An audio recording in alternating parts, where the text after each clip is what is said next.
Hello and welcome to the latest episode of the Total Saints podcast. Yes, we're back after the Christmas celebrations and just about ready to go again.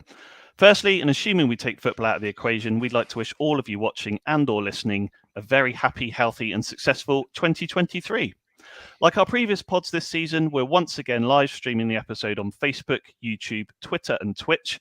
So if you're watching along, please do post your questions or opinions and I'll aim to read as many of them out as possible.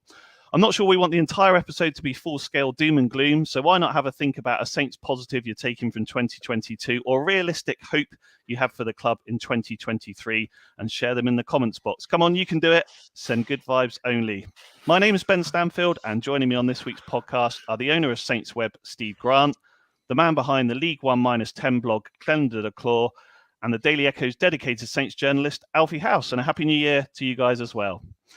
As always, we'd like to say a big thank you to all our global patrons who underpin TSP and help to keep the show on the road. I'm delighted to welcome a new patron to the ranks this week. Richard Lee has signed up to support the podcast. So Richard, thanks for your support and welcome to the patron community. If, like Richard, you'd like to become a podcast patron, then you can find out more details at Patreon. That's patreon.com/Total Saints Podcast. On that note, it was great to catch up with a few of our patrons before Christmas at our VIP event. Thanks again to those who were able to make it along from various corners of the world. Right, I've avoided talking about the elephant in the room for long enough now. On this week's podcast, Christmas cheer is replaced by festive frustration as Saints record back-to-back defeats against Brighton and Fulham, leaving us rooted to the foot of the Premier League table. And like trying to be as enthusiastic as possible when opening that annual Lynx body wash set from your nan, we look ahead to the next two fixtures for Nathan Jones' side, Nottingham Forest in the Premier League and the trip to face Crystal Palace in the FA Cup. Underpinned by our global patrons, this is Total Saints Podcast, episode 215. Yes, Saints remain the strongest team in the Premier League, holding everyone else up after another disappointing loss, this time against Fulham. Glen, Nathan Jones decided to revert to his preferred three centre-backs for the game, with Bella-Kotchap coming in alongside Lianco and Salasu. Roman Peru missed out, presumably after his knock against Brighton, while Joe Rebo also started, but there was still no Stuart Armstrong. We'll get into some of the key moments shortly, but what did you make of the lineup overall? When I first saw it, I thought, okay, we got five defenders there. You can see that. We appear to only have one midfielder, and what on earth is going on with the rest of the team? You knew Che Adams would be up front, but so I was a bit mystified with the way it was going to work. It was basically 3-4-3, wasn't it, with Elyounoussi in the middle with Ward-Prowse. Didn't really work in the first half. We created a couple of chances, but ended up 1-0 down because we dozed off at a free kick, which apparently everyone knew was coming. You could certainly see it coming. You could see the guy hanging around on the edge of the penalty area with half the pitch to himself, sort of thing. Knew it was coming. A little bit unfortunate. So, yeah, every time I see a formation with three at the back, I just think we've never, ever, with this set of players, played particularly well in that formation. I assume that's what they were working on during the World Cup, but it's kind of hard to tell because it just looks shambolic, to be honest. When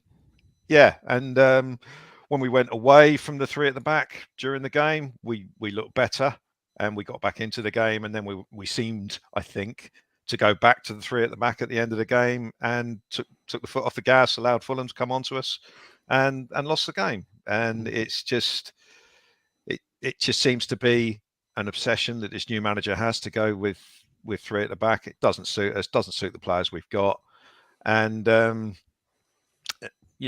it's just another desperately disappointing day to go with the Brighton game, which was even worse, to be fair. But they were a lot better team than Fulham. I don't even think Fulham are any good. I know they're 8th in the league or 7th in the league, but to me, that's indicative of how poor the league is, not how good Fulham are. I didn't think they were particularly good. So, starting lineup, poor. And that formation, every formation we try with three at the back, every variation, poor. Yeah. Alfie, you were there yesterday. I'm probably going to catch you, like everyone else, completely off guard with an immediate constructive question. But what did you feel Saints did well over the 90 minutes? I have actually had to make some notes on this just to be absolutely certain. Look, obviously, the main positive was that James Ward-Prowse scored a free kick for the first time this season. Obviously, we want to see that more often, and hopefully it gives him a little bit of confidence. But I felt that it's the same as every week. I'm getting a little bit bored about talking about it, really. I know we've just come back after however long off, but it's the same every week. It's some parts of the performance are okay. They got a really good reaction in the second half from the four at the back as well. So hopefully, again, we learn from that and we stick to that. But it's missed chances once again that cost them, poor defending that cost them. I think something that they didn't do well, but we might have done well, is that hopefully we'll never see a right-hand side of Ainsley Maitland-Niles and Joe Aribo ever again, because you need more movement than that, I'm afraid. Both of them can be good players, but just any movement would be a start. Yeah, exactly. Just you need something there, and we won't see that again, which is a bonus, I would say. Yeah. Steve, in true Saints style, we managed to go in 1-0 down at the break to a team that hadn't even had a shot on target. Obviously, the goal came, as Glenn mentioned, from a corner deflection from a shot that was going pretty wide, flew past Bazuna off James Ward-Prowse. It's the old adage, isn't it, that I suppose when you're down there, those things go against you? Well, they do, but it also comes down to us kind of not being in the right positions, and everyone's kind of them frantically running around and trying to desperately get themselves into the right position, and it's because they're not actually set in the position that these sort of things happen. I mean, if someone was even vaguely keeping an eye on Pereira on the edge of the area, then that sort of just dinked corner just gets headed away, and it's no danger whatsoever. I mean, I've seen a lot of comments about the lack of possession that we had. Like first half, certainly commentators were sort of making big sort of noise about the fact that Fulham had 72% possession. But obviously on the flip side, we've had 28 and actually created far more chances than Fulham did, even though we weren't really sort of imposing ourselves on the game. But it was such a scrappy midfield that neither side could really get their foot on it. But we had 28% possession and made all the chances. If that had been the other way, and people have been moaning about it, if that had been the other way around and we'd been 72% and not mustered a shot on target against the team bottom of the league, daggers would have been out. It's like, well, I mean, what exactly are you asking from these players? And it's just infuriating, because you just want people. I know it's nonsense asking football fans to give a balanced opinion, but just at least be slightly understanding of the situation sometimes. And yeah, I mean, it's individual mistakes that are costing us, and it's at both ends. And this is not new news. I mean, we were better yesterday than we were against Brighton. As Glenn says, that was an incredibly low bar. It would have been some achievement to have somehow been worse. But yeah, I mean, it's frustrating that we've given the goal away as we have. But I mean, those two individual moments don't come down to systems or even team selections. They come down to individuals being switched on at the right time. Yeah. And I mean, I'm not sure you can coach that. It's one of those, you're either switched on or you're not, and it's not. I'm not sure there's I mean, maybe it's a psychological thing. You get a psychologist in from outside to try and improve the alertness and the awareness of players. I don't know. It's but that's what was essentially missing from yesterday. Because I mean, as Glenn said, Fulham were poor. I thought kept Mitrovic very quiet. I mean, he's a guy who's got 7 or 8 Premier League goals already this season. 10. And I mean, he didn't trouble us at all, really. Obviously missed the penalty late on, which I mean would have massaged his fantasy score considerably, given how poor he'd been all afternoon. Well, me and Alfie are fuming, Steve, to be honest, because we had 3-1 Fulham. So, well, Alfie, I was going to ask about. Sorry, Glenn.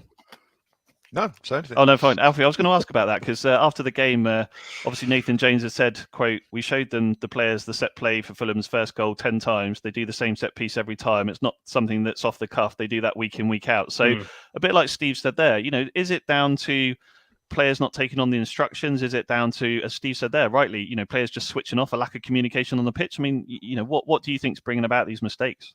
Well, I think the evidence is in front of your eyes. We've seen it under. It was the reason that Ralph Hasenhüttl was ultimately sacked. Yes, he lost his way, but he was sacked because there were a number of individual errors that lost him games they didn't really deserve to lose in the final sort of 5 or 6 weeks. And we're seeing that again. Like Steve says, how do you actually resolve that?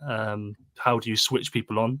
How do you sort of get them going? I don't know. I mean, that has to come down to, I guess, the motivation and the management. But yeah, they're absolutely falling foul of missed chances and terrible concessions. You know, obviously Gavin Bazunu has fallen foul to a couple versus Brighton and against Lincoln as well. And you just think, as a manager, whatever you may feel about somebody being out of their depth or being given a chance that perhaps, you know, the timing wasn't right because it was too much of a risk. He can't help his players chucking away points in the 87th minute and so on and so forth. Yeah, and Glenn, I can see Raoul has mentioned it as well. You know, even more annoyingly, that first goal coming after Shea Adams having another one-on-one attempt that, you know, potentially if that goes in, it's a different game. And I think we all admire Shea for his work rate, don't we? But if you think back to Crystal Palace away, 2 glorious chances, that incredible 1-yard handball goal against Wolves. I mean, these are the chances that in the Premier League, I mean, these are the 4 or 5 extra points that are stopping other teams getting points as well, potentially costing Ralph his job. You know, it's at that level, you got to put them away. Of course you do, but he is what he is. We all know what he is. He's never going to be anything other than what he is. He's going to be a 1 goal in 5 chances type of striker, and there's going to be some horrible misses in there, and he's still the best we got. So I find it. If you look at Shea Adams against Fulham, I mean, the only thing I will say about the 28% possession is that because most of the time we were booting it over his head. He spent the whole game being marked by Issa Diop, who is massive, and also not actually very good in the air. Surprisingly. But he doesn't have to be good in the air because all he was doing was standing behind Shea, making sure he couldn't get to the ball, and the ball was running through to the goalkeeper. It's just garbage football that might work in the Championship, doesn't work in the Premier League unless you 100% commit to it and play the Burnley way, which is to have 2 big units up front and 2 wingers on the correct sides who make the pitch wide and get the ball into the box and we're kind of doing this half and half thing at the moment. But yeah, Shea should have scored. He got put through. I think he thought he was offside. He never looked confident that he was going to score. His touch infield to get it onto his right foot, which of course is his best foot, took it too close to Leno and gave him the chance to come out. And that's a shame. It did actually get him. It was actually on target, and it goes down as a decent save. But from where he was and when he got the ball, Leno shouldn't have had a chance. But that's what we got. We haven't got another striker. None of our other players would have scored that. Maybe Joe Aribo, but he wouldn't have run. He'd have been sat on his sunbed somewhere, just chilling, man, because he just, you know, he's a good finisher, but he just, you know, I've never seen a more lackadaisical player in my life. Unbelievable. I love the fact that in the comments, our watchers are having their own conversations here. Dave Beach has said, "Are there any teams worse than us?" And Josh has just replied again, "I don't think so, Dave." So there we go. It's nice that everyone's having those conversations. Steve, I was just going to say, look, as Alfie mentioned there, we mentioned on the pod a couple of weeks ago that James Ward-Prowse hadn't scored a free kick this season. Great to see him get on one on target yesterday and score. I was desperately trying to think of positives when I was writing my notes because obviously everyone's a bit down in the doldrums at the moment. He's had a good week, scoring against Brighton, obviously scoring against yesterday, and I thought he actually played all right. But Samuel Edozie as well, I thought was another positive from those 2 games. He's had a really good week, and if we're clutching at positives here, which we are, that's maybe something that we can take out of this week. Yeah, Dozie's looked good. He's the one kid we've got who's happy with the ball at his feet and running at people. He's always looking to kind of turn and face the opposition goal and run in that direction, which we haven't had anywhere near enough of in the last couple of years, really. I mean, if you look at who we've had in the past, Redmond has been good at it in fits and starts, not consistent enough. Walcott was good at it for probably 3 months at the start of his loan, and basically his legs have gone since. Gineppo, I mean, occasionally, but I mean, it's an absolute tombola, isn't it, with him?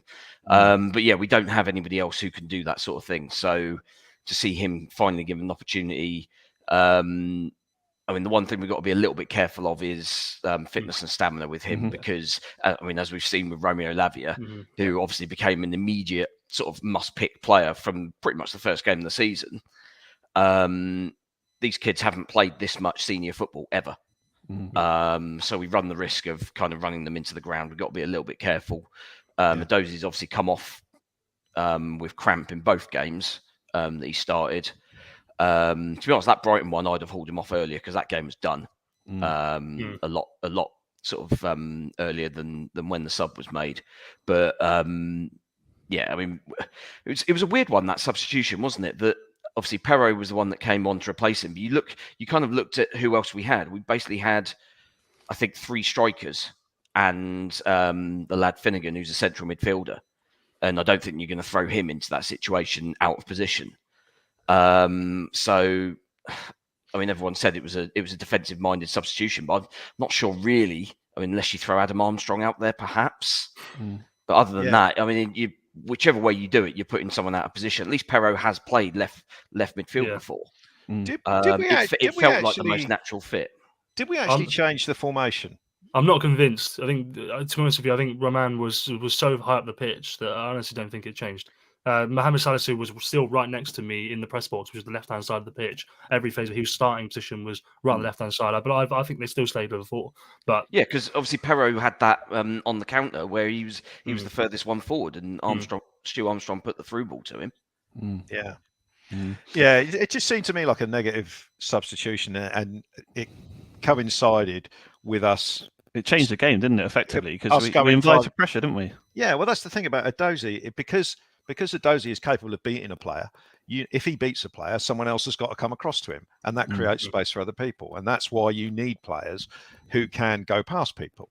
Could have done with Musa Djenepo on the bench as a straight swap then, couldn't you? Yeah, maybe. Yeah, because he was so good. He was so good against Brighton. That, no, that guy hasn't got a clue what he's doing, or when to do it, or when not to do it. Not a clue. So it's not anyone. But no, I mean, Adam Armstrong, is obviously not great. But that would have been looking at it. That would have been the player I'd have brought on, because at least it's someone to worry about from a pace point of view for their right back, who I think was on a yellow card, and he wasn't. He wasn't great. But that substitution, that we stepped 10 yards back when we did that, and just invited pressure. I have to be completely honest. If I was a fullback, I'd be much more concerned marking Roman Perraud than I would Adam Armstrong. I feel like he's offered a lot more going forward in the first sort of 4 or 5 months of this season. Yeah, maybe.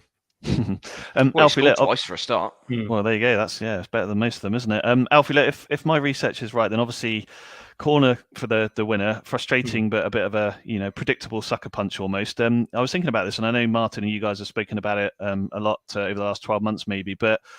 As far as I remember, all 3 of Liverpool's goals at Anfield were from crosses. Lincoln's goal was from a cross. 2 of the goals against Brighton last week were from crosses. Both of these goals in the Fulham game were from crosses, one way or another. I know Steve was mocking Leicester last year. It feels like we're the Leicester of 22-23 here, because we're clearly struggling with crosses and set pieces.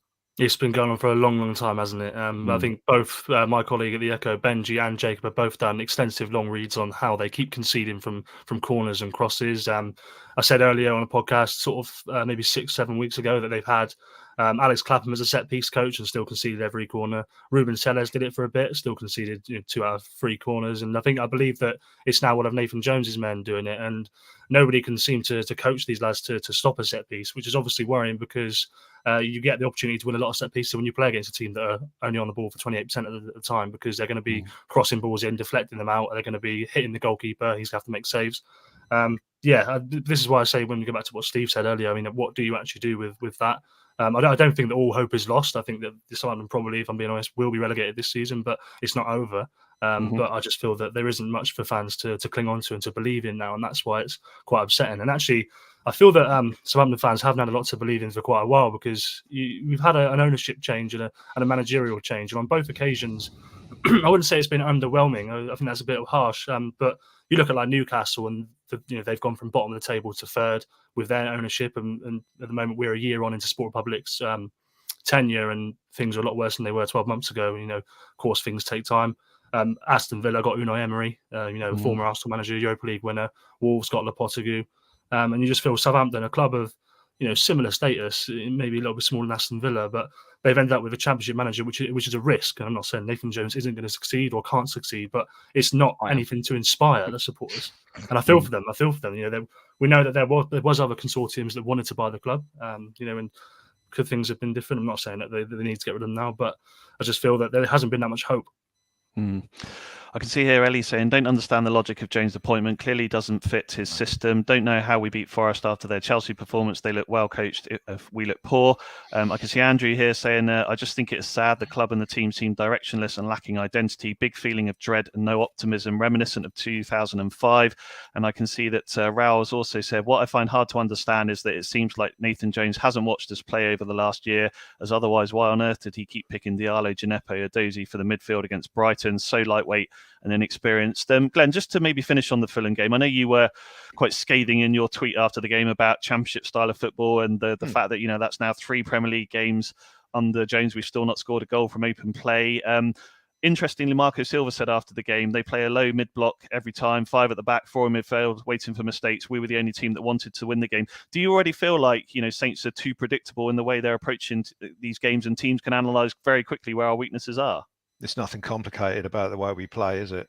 I mean, our attacking play has been poor certainly since Danny Ings left. There's been not a lot there. Amanda Brozier gave us something, even if it was just another option. He wasn't great in some games, but teams had to concentrate with him on the pitch at least. Whereas, as I said earlier, Issa Diop, who's not the greatest defender, just had to stop Shea Adams getting to the ball, and that was us done. We didn't really have much. I know we created a couple of chances in the first half with some vague sort of passing moves, but most of those it was like Fulham made a mistake and the ball dropped to us in midfield, and then the ball got knocked through. There doesn't seem to be much build up going on, and it does look. Jones was appointed based on metrics, wasn't it? He satisfied the metrics. Well, all Jones's metrics will have been built up in the Championship or in League One. And it's the same as when you sign a player from League One or the Championship. Adam Armstrong, we just mentioned. It's massive. It's a massive jump up. And it's very unlikely you're going to hit the ground running. And we needed a manager that was going to hit the ground running. And we ain't got one. We've had 3 games now. To be honest, yesterday was the best one of the 3, because the Lincoln performance was garbage. And in some ways I was more disappointed with that, because I thought I'd see something, some new impetus, but there just wasn't anything there. Brighton, he set up the team to be aggressive defensively, and that's why he picked Salisu and Lianco, and then Brighton didn't play with a centre forward, so we didn't know what to do. And so you can do things like that in the Championship, because you know what you're going to get. He's not the right level. And you mentioned Wolves earlier on. That's going to be a really interesting comparison, because Wolves were below us in the league with so their squad you'd think is pretty ropey as well. They haven't got a goal scorer, etc. Their manager won the first game straight away, so they went above us in the league, dumped us at the bottom. It'd be really interesting to see the difference between the points gained by Wolves and by us between now and the end of the season. So it's a massive gamble. It's another gamble, like the young player thing was a gamble. And young players get injured and they have big dips in form, and this happened. I mean, just off the top of my head, Emma Raducanu in the tennis, young player. Good initial impact, struggled having to play every week, and it's exactly the same with the footballers. We've had, going back, Livramento injured, Lavia injured, Edozie looks like an injury waiting to happen, partly because of the way he plays, getting kicked all the time, and the cramp situation. So that's a gamble. Nathan Jones is a gamble. And what's going to go on in the transfer window? We're kind of looking at that as the last throw of the dice to try and save us. Now, we've got these brilliantly aligned departments apparently, so you think they're going to sign players that are going to fit into Nathan Jones's vision, whatever that is. Oh God.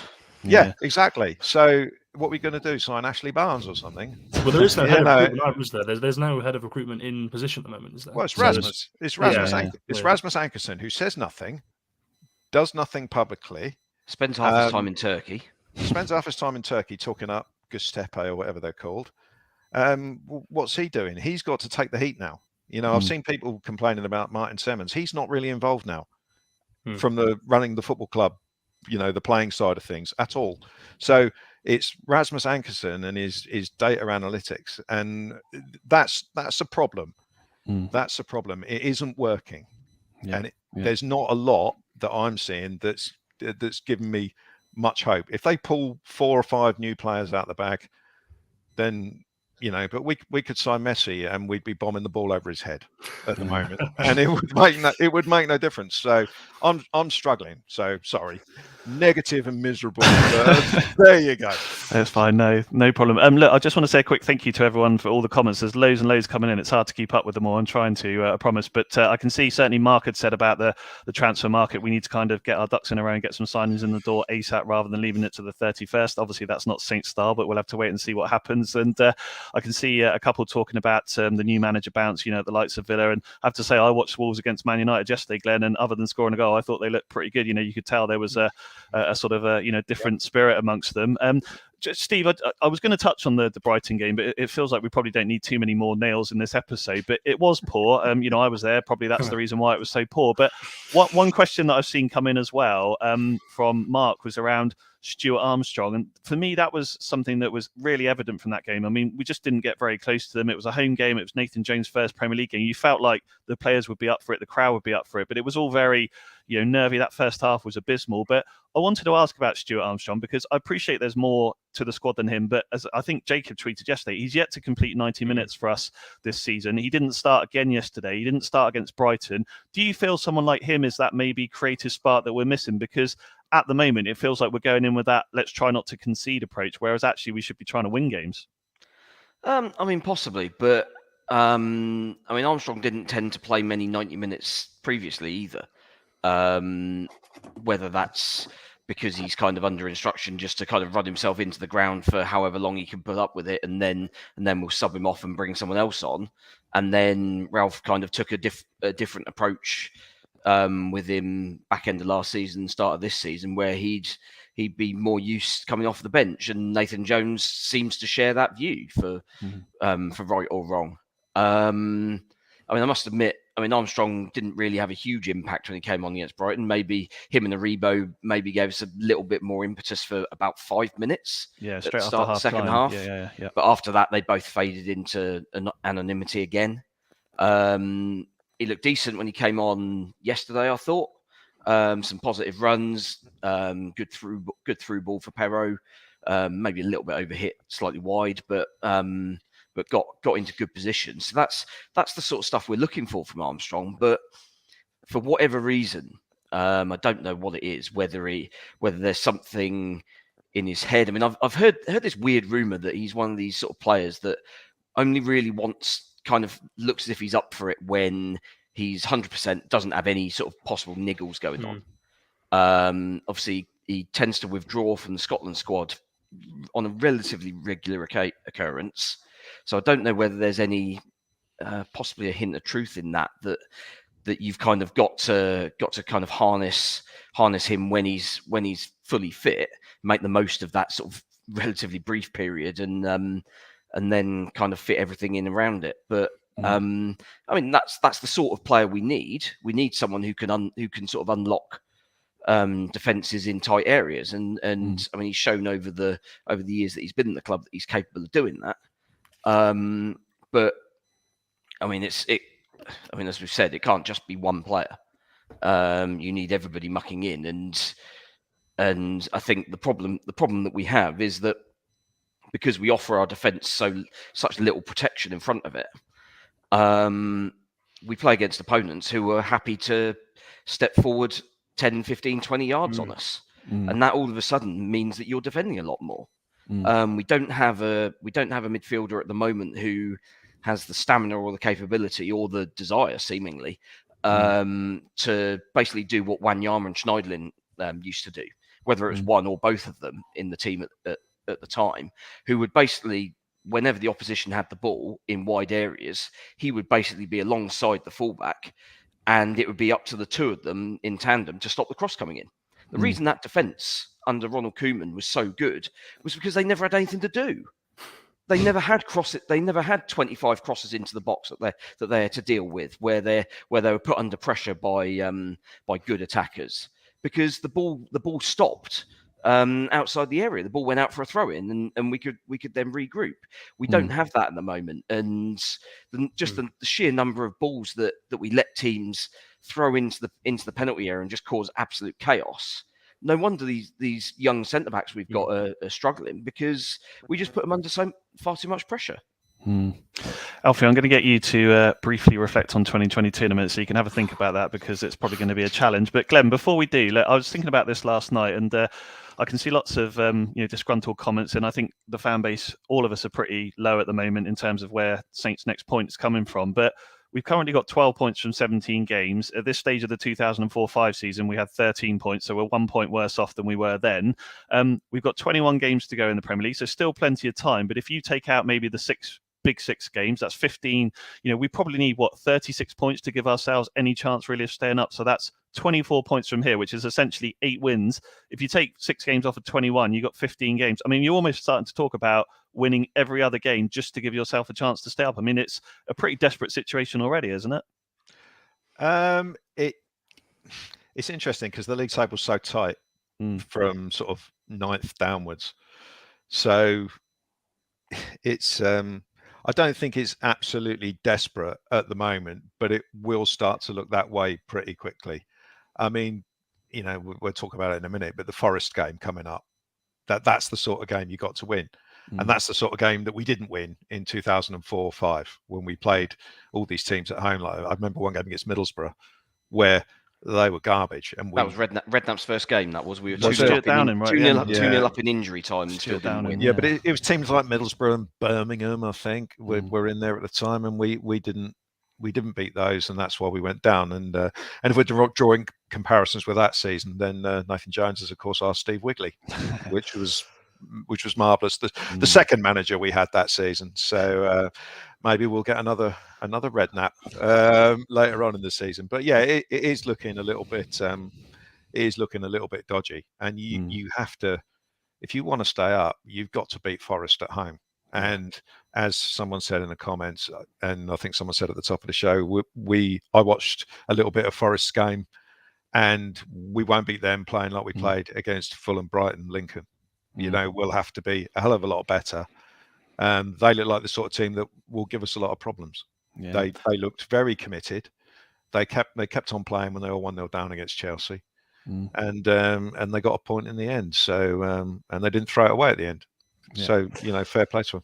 I totally agree. Just finally then, Alfie, I can see a really good comment here. I'm just going to read out from Josh. Says, the difference in the Brighton game was so clear. They got the ball, they take their time, they work it side to side, go backwards if they have to, and when the gaps appear, they pounce. We get the ball, it goes from one side to the other, the crowd boos, the ball is lumped forward, and we lose possession. I mean, that pretty much sums it up. But what I wanted to just sort of touch on in terms of 2022 and maybe, all the things that we hope will be more relevant in 23 is, Saints are, of all the teams that are in the Premier League this season, last season, they're bottom of the table in terms of, I think, no one's won fewer games, no one's lost more games, no one's conceded more goals, no one's achieved fewer points. I mean, it's been a car crash. I think it's 31 points from 108 in the year, Alfie. I mean, it's they've done well to probably stay in the Premier League, but they are absolutely going to need to turn things around at the start of next year and start of this year, sorry, and hope for better points from games, really.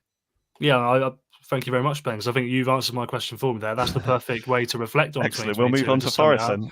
Yeah, we might as well. Look, it started off really optimistic, didn't it? 2022, obviously with the new ownership, and then I think what's maybe perhaps unique about last year is that your hearts have been crushed twice because you had new ownership and the season was going really well in January and February, and then obviously it completely tailed off from there. And the beginning of the end of a manager who'd been there for 3 or 4 years was evident and inevitable at that point. But then you had the summer where money was spent, and all of a sudden we felt that maybe this could be a little bit different. It's the first time that an ownership has been able to and has backed the team, backed the manager, backed the club. Obviously, we now see that there were shortcomings that were not addressed, and how much they tried to attack those, we don't know. It's obviously a year of massive change as well. I think in terms of strategy, in terms of the directing of football, as Glenn mentioned, Matt Crock is obviously going to be leaving. Martin Semmens, we suspect, is probably not that involved on the footballing front anymore. Certain other members of the club are leaving as well. The players have pretty much all changed. You've lost the old guys. Aura Romeo's gone. Jan Bednarek gone. Might well be back. Potentially, we'll see how that goes. I think it's been a year that is a massive shame for me personally. I think it was a shame that the Ralph Hasenhüttl era ended in the way it did as well. I think that was genuinely a shame because he did do a good job at keeping you in the Premier League, like you just mentioned. And this year's going to have to be a lot better. Otherwise, you're in trouble. Well said. All right, let's move on to have a chat about the Forest and Palace games then. Steve, I know someone that wouldn't agree with this statement, but is Wednesday or Thursday? I can't even remember where it is. I've taken no interest in the fixture list now, but is it must win? I mean, it certainly must not lose.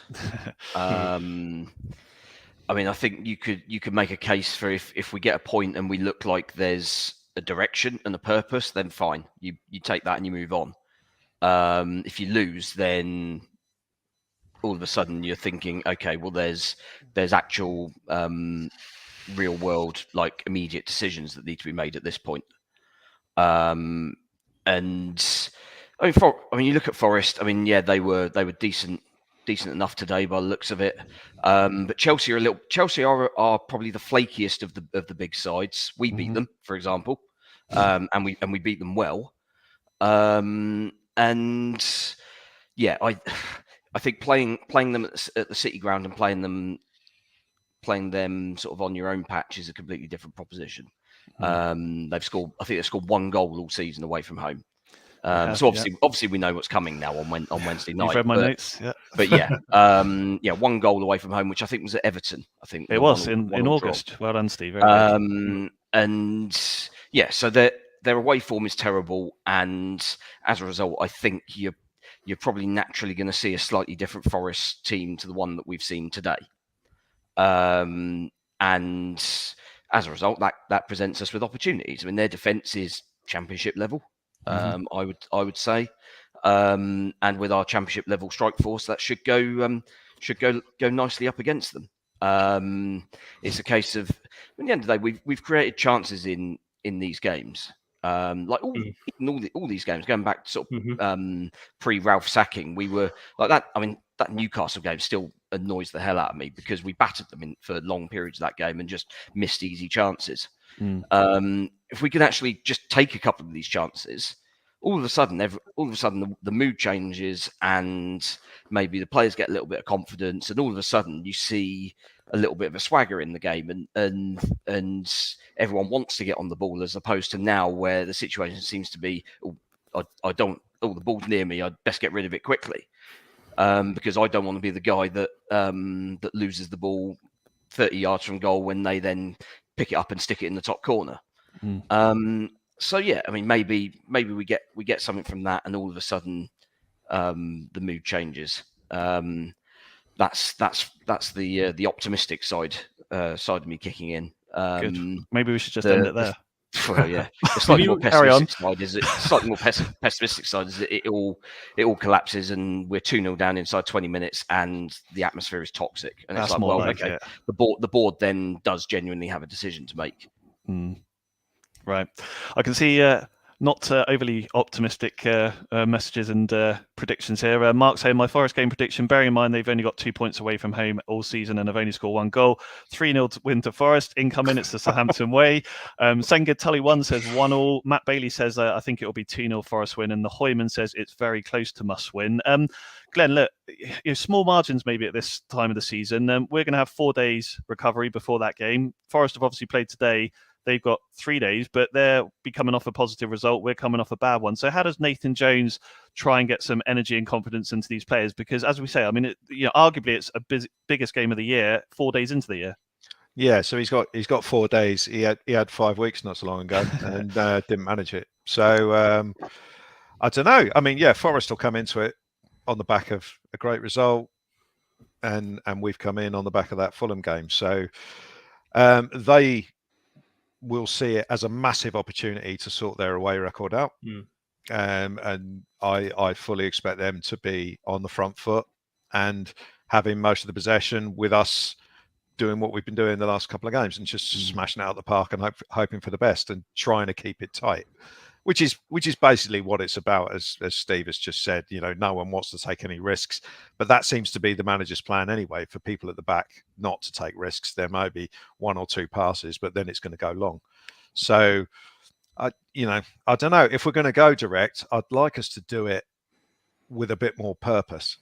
So I know, we were slagging Joe Aribo slightly, or I was anyway, but if we're gonna go direct, then stick him up front with Che, and at least have some physical presence up there, because I can't off the top of my head think of anyone else we could stick up there, unless we put a centre half up there or something. And he played up top for Rangers a bit, I think, even in that European final, didn't he? So, if we're gonna do that, commit to it properly. Lianco.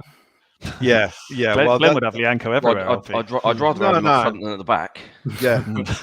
For all, we're talking. You brought him up for all Lianco's positives and the aggression that he brings.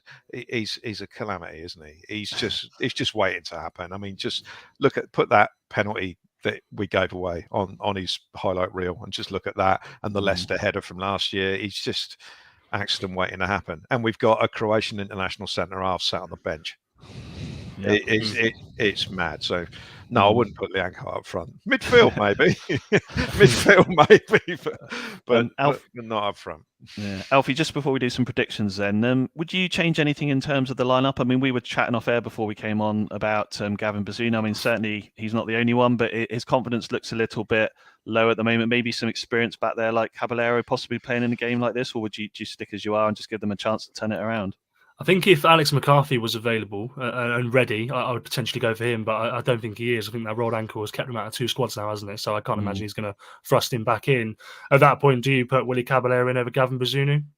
Maybe. I'm glad that I don't have to make that decision, but I probably wouldn't, to be honest. I think Bazunu is going to be a good goalkeeper, and I'll probably give him this chance. I go with back 4 100%. Go with back 4. A man, hopefully he's fit. Kyle Walker-Peters.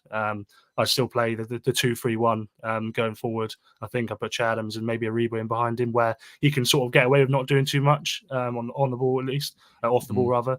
But yeah, I'd have a Dozy, and I'd just try and get some pace on the wings. Maybe El Yunusi on one side, so not too much pace there, but a Dozy and El Yunusi on the side. El Yunusi gets a lot of stick. I actually don't think that he's. I don't think he's the problem in the team ever, to be honest with you. I think maybe he gives the ball away sometimes, and maybe he disappears slightly. But I think he's the only player that I see, along with Che Adams, getting into areas for the likes of a Dozy to play to. So I would have him and a Dozy playing for Che, Aribo in behind, hoping that the knockdown that inevitably comes from Che tussling with somebody falls to Aribo, and he's the one person in the team who'll score it. And then you have to find a pivot, don't you? You have to find a pivot of Ward-Prowse and somebody else. Is Lavia fit, ready? Do you want to risk him? Do you go Maitland-Niles again? Hopefully not. Do you go Ibrahim Diallo again? You don't want to. So he's got a lot of decisions to make that I don't want to have to make, and I'm glad that I don't. I can see Dan Woodnut here said, I actually think we will scrape a win versus Forest, so I feel like I need to read out a positive one. And Ellie's saying here, 0-1, miserable game, and Forest snatch a goal in the 50th minute. We never recover, and mentality is destroyed. At least we've got a brilliant state-of-the-art light show. And Glenn, do you know what? Before we got to our predictions, I wanted to make sure we brought that up, because it feels like with Saints Brass and this groundbreaking light show before the game against Forest, that all the entertainment's before kickoff these days. Yeah, it is. And I care deeply about all that stuff. Yeah, moving on. Right, come on then. Let's get your prediction, Glenn. What are you going for in the Forest game? Painfully awful 1-1 draw. 1-1 draw. Steve, what about you? Oh God. Jesus. 0-0. Clean sheet. Clean sheet. Yeah, we take that, wouldn't we? So build on. I know, and Alfie, as I said earlier on, I think Jacob was the only one that predicted a Saints win at Fulham. All the rest of us had Fulham to win, which doesn't say a lot, does it? But you and I fuming, of course, because Mitrovic missed that penalty. We both had 3-1 Fulham. So what do you think the Forest score is going to be? I think Southampton will win 2-1. We'll take that, Alfie, absolutely. Yeah, I've got a 2-1 loss here. I just feel like confidence is rock bottom at the moment. We'll make sure that we get Jacobs and Martins, and then I'm sure Martin can update when he's back next week. Just quickly to finish then the sort of next 5 minutes or so, a look ahead to Crystal Palace next week. Steve, look, with everything that's going on in the Premier League, we quite often talk about a club like Saints. The Cup is realistically only ever going to be our opportunity to win something. But given the position in the Premier League, does it feel like that's now a bit of a distraction? Or is it a chance to go up there and, again, try and get a win that then builds confidence? Both. It's at the end of the day, if we win, then everyone says, "Oh, it's a great springboard for us, and we can take that into the league." If we lose, then it's like, well, that was kind of just a distraction. It's at least out of the way and concentrate on the league. But it's Palace look proper up and down at the moment. They were by all accounts they were absolutely atrocious against Fulham on Boxing Day. Obviously had 2 men sent off, and then went down to Bournemouth, and took advantage of Bournemouth being absolutely pathetic by all accounts. I think that was actually the word that Gary O'Neill said for the goals they conceded.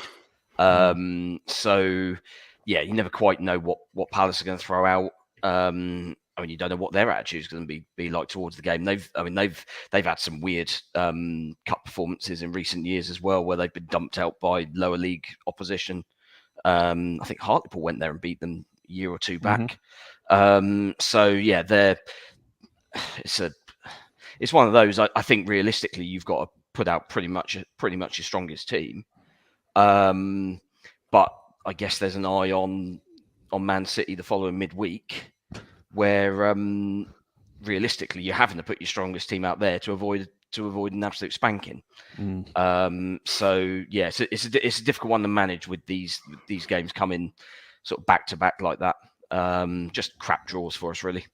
I was going to say, it's football's a game of ups and downs, isn't it? It's pretty easy to work out which side of the fence we're on at the moment, with Man City just around the corner. But Glen, Selhurst Park, we've had some pretty good wins there over the last years. We've had some pretty frustrating losses. We've had some sort of hard fought draws. It's one of those fixtures that does tend to go always.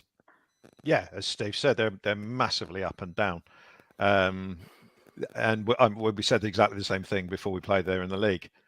And we weren't great in that game, lost 1-0, and that's what I see happening again, to be honest, in this cup game. It was interesting seeing them get the result against Bournemouth and the comments that got made afterwards. It'll be interesting to see out of us and Bournemouth who sacks their new manager first, because I think I can't see from what I've seen from Mr. Foley at Bournemouth, I can't see them hanging around too long if Gary O'Neill probably doesn't win in his next 3 games. But you'd have thought he'd have had input into the signing, into the appointment, given that his takeover has been in the pipeline for months.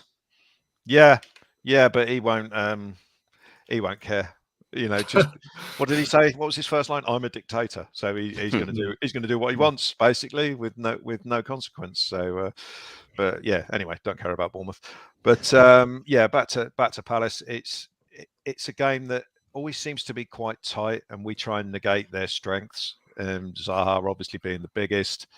I know Vieira's been getting a lot of stick recently because he's been playing with Jordan Ayew, I think, as a striker who never scores. We know about that. Against us. He scores against us. So, yeah, it will be interesting to see how Palace approach the game. But, Palace are heading for a kind of nothing season where they just loaf around in mid-table. They're not going to go down.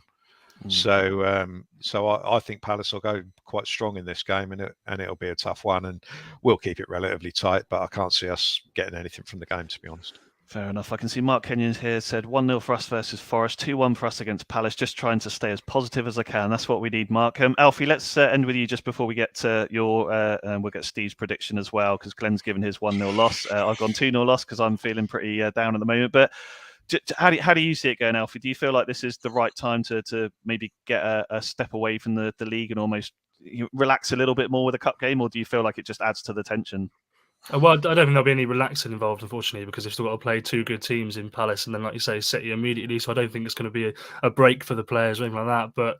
But Steve was sort of talking about how it's how you view it if you lose and how you view it if you win. I do think that I don't really ever agree with the whole good thing we're out of the cup. It's one less distraction. I think the only time that ever is really relevant is when it's Europa League or Europa Conference League, and it's a real war of attrition playing every Thursday in Azerbaijan and whatnot. That's when it really takes a toll.